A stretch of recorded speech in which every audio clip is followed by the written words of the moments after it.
Donc bonjour à tous, on se retrouve pour le chapitre 1, les aires urbaines, une nouvelle géographie d'une France mondialisée. La problématique est la règle. Quelles influences les villes exercent-elles sur le territoire français et sur les Français, les habitants? Tout d'abord, on était parti sur Paris, qui est une ville mondiale. Mais avant, quelques éléments de contexte. La population des villes, elle est en hausse, même si cela dépend des territoires. En 2020, 51 millions de personnes vivent en ville, mais surtout, 95% de la population vit sous l'influence de la ville.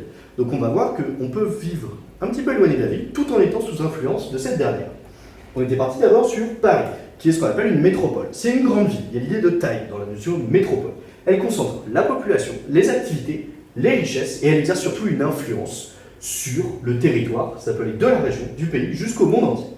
Donc pour ce faire, Paris, grande métropole, elle concentre les populations. On était à plus de 15 millions d'habitants en 2022 pour son aire urbaine. Les activités, le cœur politique, c'est là qu'on va retrouver l'Assemblée nationale, l'Élysée, le tourisme, avec par exemple le Louvre, la Tour Eiffel, et des centres de recherche avec des universités comme la Sorbonne par exemple.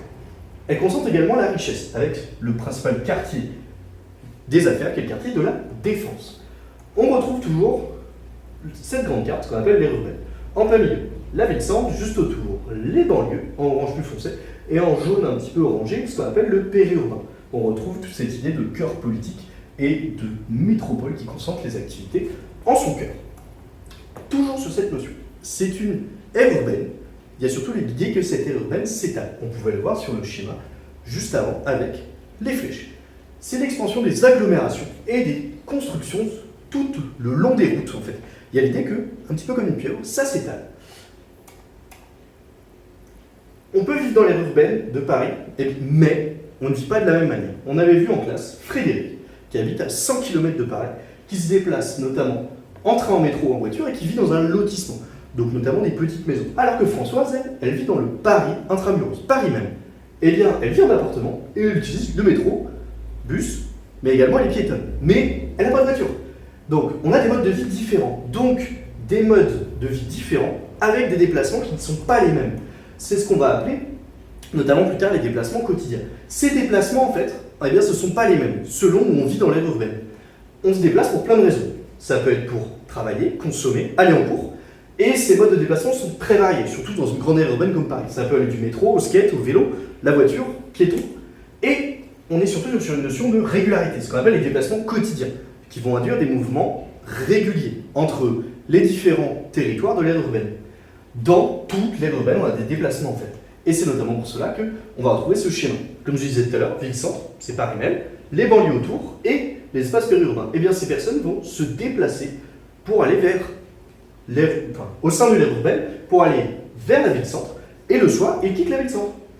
Donc, autour de ça, en fait, on a parlé de périurbain. Mais c'est quoi? En fait, c'est des communes dans lesquelles il y a au moins 40% des personnes qui sont capables de travailler, qui travaillent dans la ville-centre. Donc, c'est-à-dire qu'ils vivent, non pas dans la ville-centre, mais ils y travaillent. Autour de ça, on va retrouver en fait ce qu'on appelle les espaces ruraux, on en reparlera dans un prochain chapitre qui viendra plus tard. Et en fait, quand on parle d'aire urbaine, en fait, c'est un espace continu où on a à la fois une ville-centre, là en l'occurrence Paris, les banlieues sont les territoires autour, on peut citer Vitry-sur-Seine par exemple, et encore au-delà, ce qu'on appelle le périurbain. Donc là, ça va être Bray-sur-Seine par exemple. Ce sont des territoires qui n'ont rien à voir en fait. Mais tous ensemble, ça forme ce qu'on appelle l'aire urbaine. Entre mobilité et inégalité.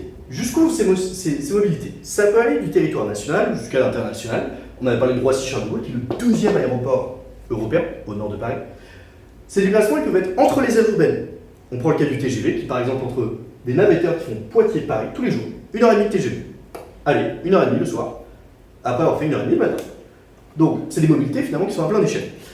Les inégalités au sein de l'urbaine. En fait, ça n'a rien à voir si vous vivez dans une banlieue. Alors attention, banlieue ne veut pas forcément dire cité chaude. On peut avoir des banlieues un petit peu plus populaires, Vitry-sur-Seine, et des banlieues finalement plus aisées. C'est le cas de Saint-Cloud par exemple. De même que ça n'a rien à voir de vivre à la Défense, qui est le quartier des affaires, avec généralement du bâti qui est plutôt vertical, que si on est à Bussy-Saint-Georges, où on va avoir des grands lotissements. Ça n'a rien à voir. Bon, je vous ai mis des photos pour que vous voyez, ça c'est la fameuse arche de la Défense qui symbolise notre quartier de la Défense. Et là, donc c'est un extrait de reportage, on voit en fait des lotissements qui s'étendent à perte de vue. Donc rien à voir. Mais ces personnes se déplacent régulièrement. Les banlieues sont différentes, comme on vient de le dire, et en fait, on va avoir des revenus qui peuvent être totalement différents. Et des taux de chômage différents. Mais ça, on en reparlera une prochaine fois. Les villes à l'échelle française. Eh bien, c'est des problématiques qui sont selon les villes. On va pouvoir parler de désertification pour des moyennes villes, c'est-à-dire qu'on a des pertes d'activité en fait et de dynamique dans les centres-villes. Donc, pour ça, en fait, c'est dû à plusieurs choses d'ailleurs.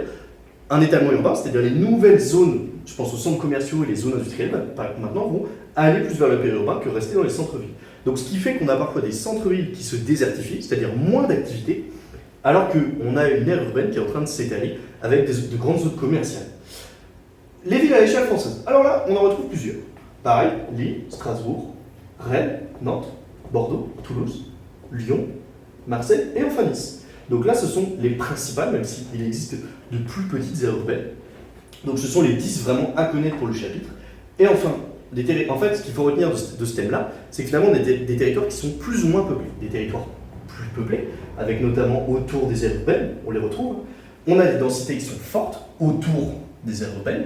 On a autour notamment des frontières de certains territoires. On a des zones qui sont plutôt moyennes, on retrouve cet arc ici. Et puis on a des densités qui sont plus faibles. On parlera notamment des espaces de faible densité dans un prochain chapitre. C'est surtout ça qu'il faut retenir, c'est qu'on a des aires urbaines, c'est-à-dire qu'on ne parle plus forcément de la ville seulement, mais c'est une ville qui s'est étalée au point que en fait, ces territoires sont en connexion avec d'autres territoires. Et ça, on en reparlera lors du prochain chapitre. Si vous avez des questions, n'hésitez pas, il y a l'espace commentaire pour ça. Allez, ciao, à plus.